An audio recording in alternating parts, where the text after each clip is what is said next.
Sound test. Sound test 1 2. Sound test 1 2. Testing 1, testing 2.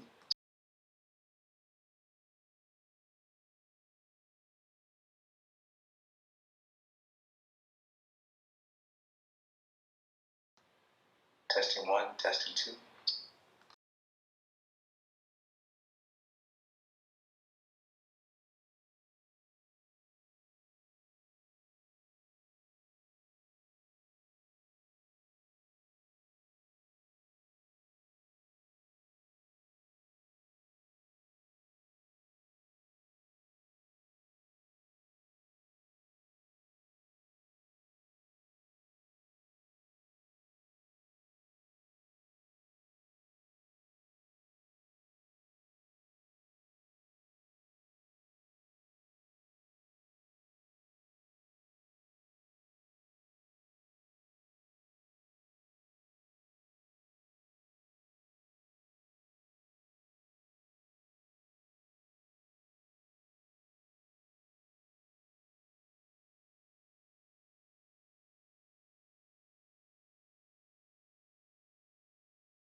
Shalom.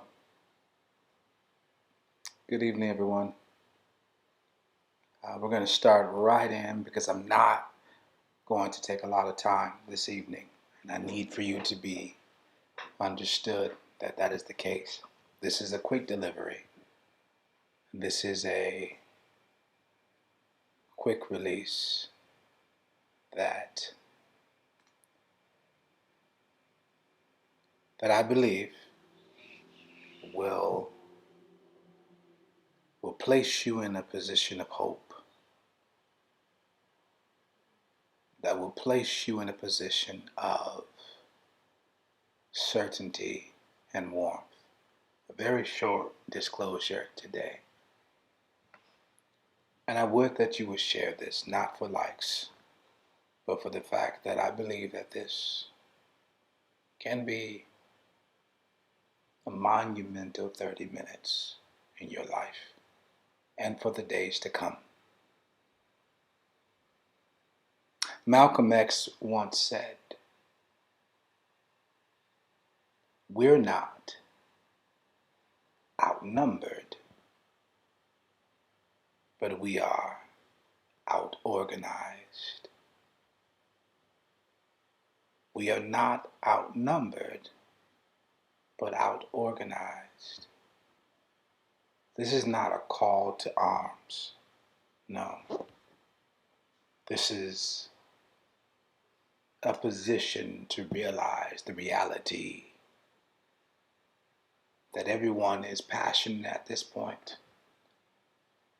And today I am calling upon leaders, those who have stepped out, those who have been in leadership. And I don't mean leadership as in up front. I mean whatever part of the ship that you have been put in charge of, whether it is the oars, whether it is the steering wheel, whether it is the stern, whatever part of the ship that you are to lead, whether you are a leader who has been pronounced, a leader that has been denounced, a leader that is lacking confidence, a leader that is lacking direction, a leader that has been a leader all of his or her life and has never been given the opportunity to feel that their leadership or their worth was measured properly. Today I have a message of hope for the leaders who are undiscovered, for the leaders who are afraid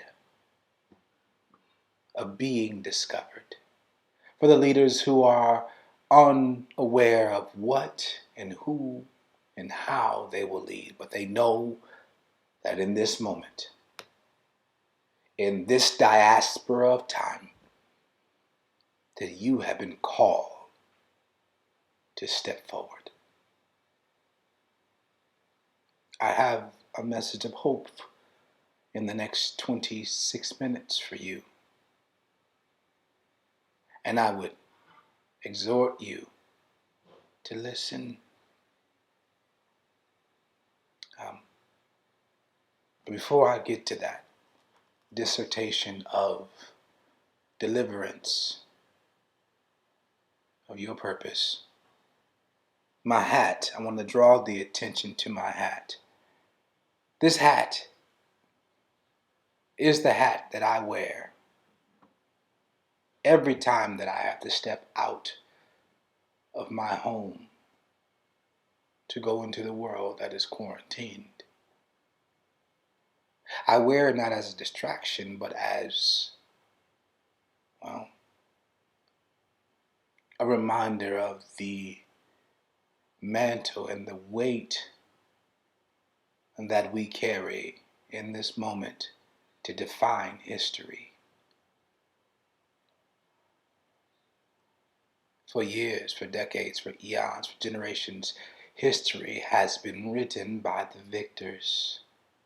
But here is an opportunity that no matter if the victors be just or unjust in the past, here is an opportunity for you and I, the criers of true justice, to write history as the victors. My hat that I wear out every time that I go out as a weight, as a mantle that reminds me of the weight and the proclivity of the time that we live in. It's heavy sometimes. My hat says 1776 America. If you can read, it says America 1776. And then I have plastered the words permanently in ink, in spilled ink, black ink, brown that fades to grays, that fades to browns, that leads to reds, that is symbolic of every drop of blood spilled, of gray, black, brown blood, since the culmination in 1776. America was. It is important for you to understand that in that dynamic of words, it has many meanings. America was what?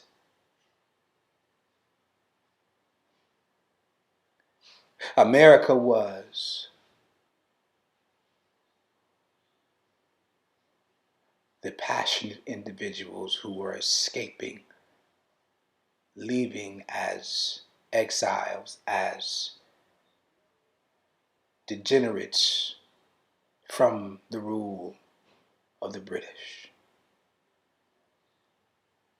America was a country that was built on the heels and the head of black and brown skin, from native to African.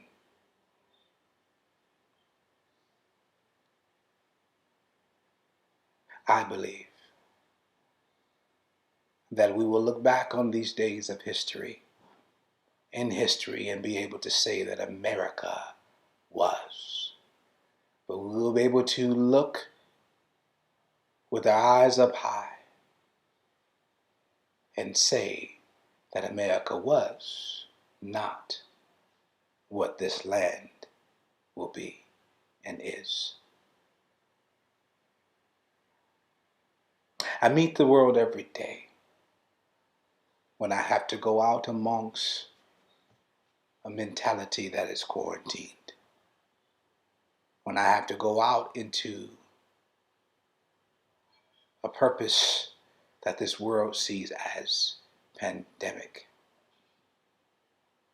I have to go out with the understanding of my great uncle in the city of Chicago, a great leader in the city of Chicago that has taking his rest, long taking his rest. And I recall the words of my great uncle as he told me the counsel that he gave the family of Emmett Till as he pastored the family after the killing of Emmett Till. In the city of Chicago, I think of my legacy as I put this hat on.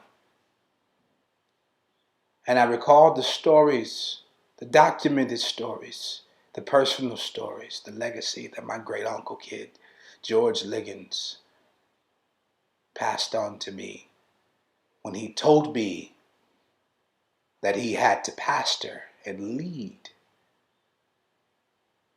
the family, the community, after the slaying of Emmett Till, as Emmett Till's family sat in the pews of his church. And now I stand as a descendant of that legacy,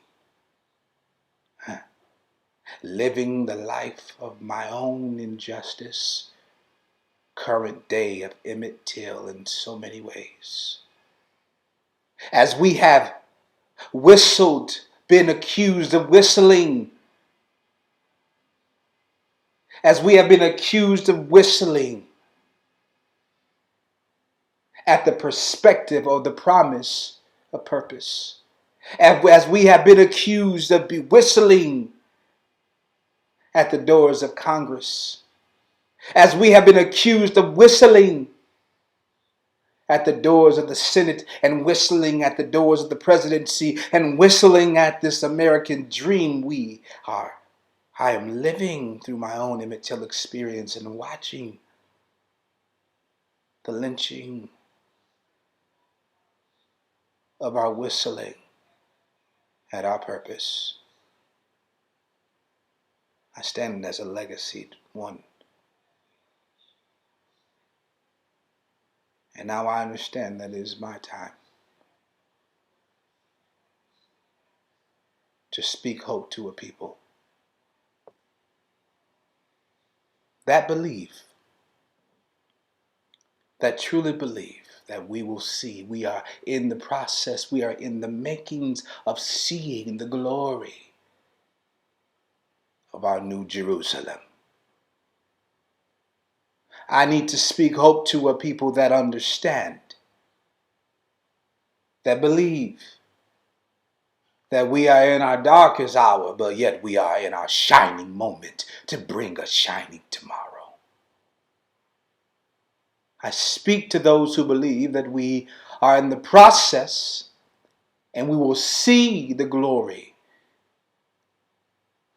of our new Jerusalem. Jerusalem. I speak to the current gate holders, the current gatekeepers, those of 60 and 70 and 80 and 90 years of age and more, who stand at the gate as the woman stood over the body of her grandchild at 80 or to 90 years old and has stared down the face of bullets, current day, and yelled to the adversaries, "Leave my baby alone." The same as those individuals who have been slain and have since taken their slumber and yelled as they looked down the barrel of guns. They looked down the barrel of police batons in the 50s and the 60s. They looked down the teeth, the canines of German shepherds, who looked down the barrels of fire hoses, who yelled, "We shall overcome," while they look. I speak to the current gatekeepers who stand even when they've done nothing but stand, who have nothing left to do but stand. I speak to those who will see this new Jerusalem with us. I have a message of hope for you, that your day is not done. And I also speak to the current key holders, those who join me from the ages of 50 down to the age of 30 who are current key holders, who will transition to key and gate holders as we protect those who have protected us for generations, those who have stood in positions of clergy positions, from the Reverend Doctors to the Bishop Emeritus, to those who stood in their towers of the churches. And now we, the key holders, stand in front of them and protect them as we take our place of security. I also have a message of hope for those who we will lead, who will lead us, who will lead with us, who will organize with us, not based upon the color of our skin, but on the clarity of our content. Not on the content, not the color of our, not based upon the color of our skins uniting, but under the understanding that we too shall overcome. I speak to those of a younger generation who have the fight of a lion and the strength of a tiger and the endurance of a gazelle. I welcome you to be inspired with hope today. Leaders are unveiled and appear when storms happen. Howbeit, storms happen so that leaders can be unveiled in the storm. Do not be distracted from what your attention is being attracted to right now.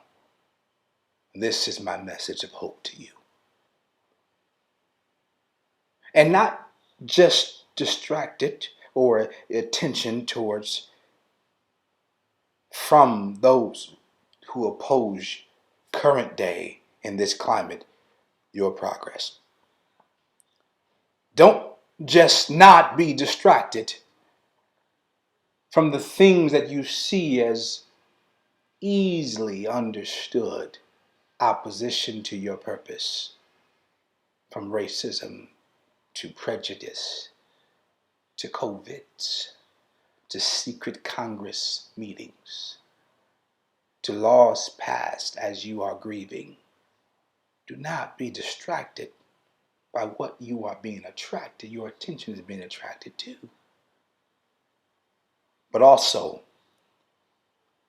do not be distracted from within yourself, staying focused only on the anger,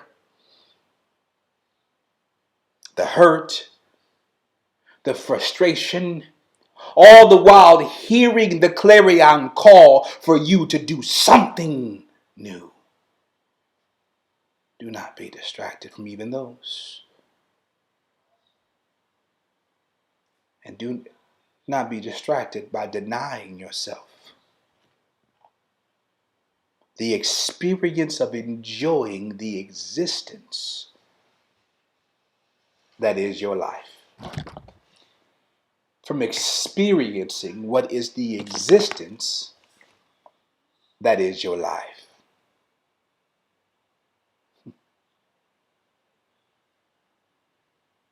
Not realizing that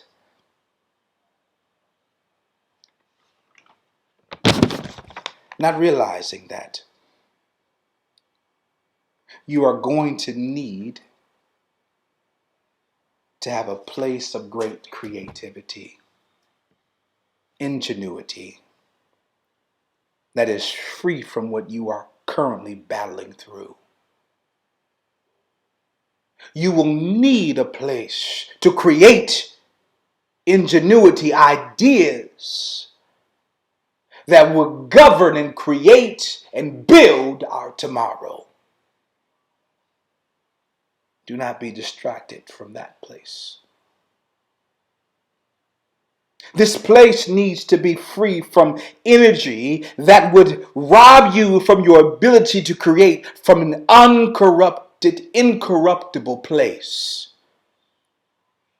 For when you have overcome this prejudice position, when you have finally driven out and away the darkness that is racism, when you have annihilated the inability of inequalities, when you have arrived at this place, when every blue badge that has slain brown blood through injustice is sitting behind bars of steel, when it is that Black Wall Street has been rebuilt, and the massacre of Wilmington, North Carolina, 1898, has been adjudicated and reformed, you will need to believe. You will need to believe for and lead new ideas for a people in a world that has been unshackled.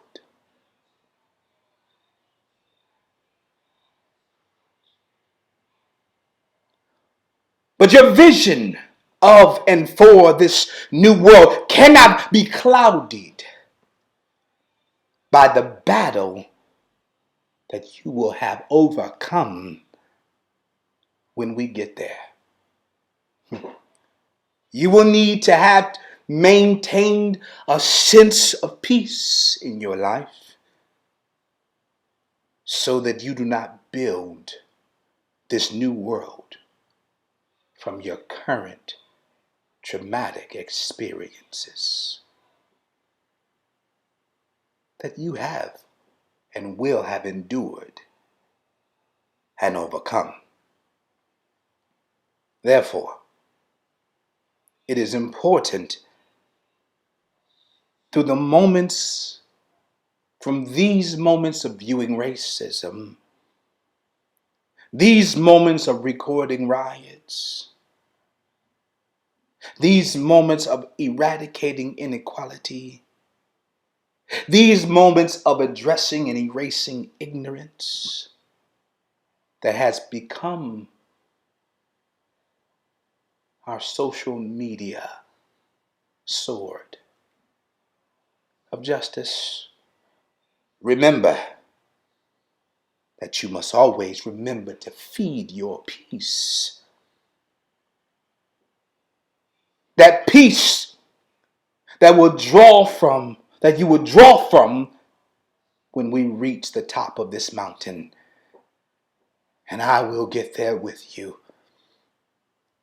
This is what many of your rising leaders will, experience.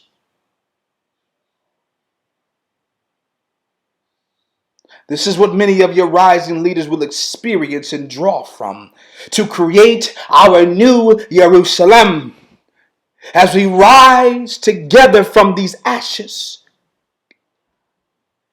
If you do not do this, then all of the passion and pulling that's happening inside of you, drawing you to a new place of purpose, igniting you to move in a place of prominence, understanding that you must move now, all of this compelling you to action. If you do not take time to feed your peace, then you will subsequently rebuild the world from the ashes that you have just annihilated in the fires below your feet when you overcome.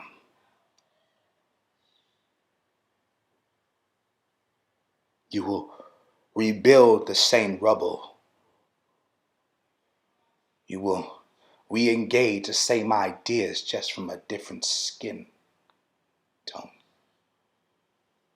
You will create an oasis from the palm trees of your anxieties, from the ashes that you have just annihilated, from the ashes of the ruins that you will and are decimating currently, from the palm trees of San Jose to the boroughs and the blacktops of Baltimore, to the fighting and the ferocious fevers of Florida, the quiet shootings and loud hearings in Texas, from what you have decimated. If not careful, you will create the same world if you do not take time to feed your peace.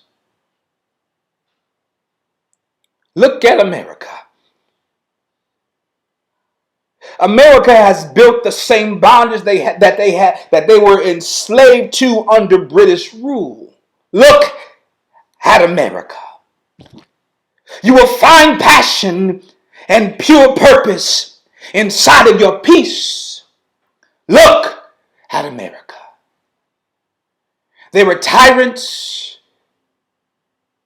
They were the expelled, the degenerates under British rule.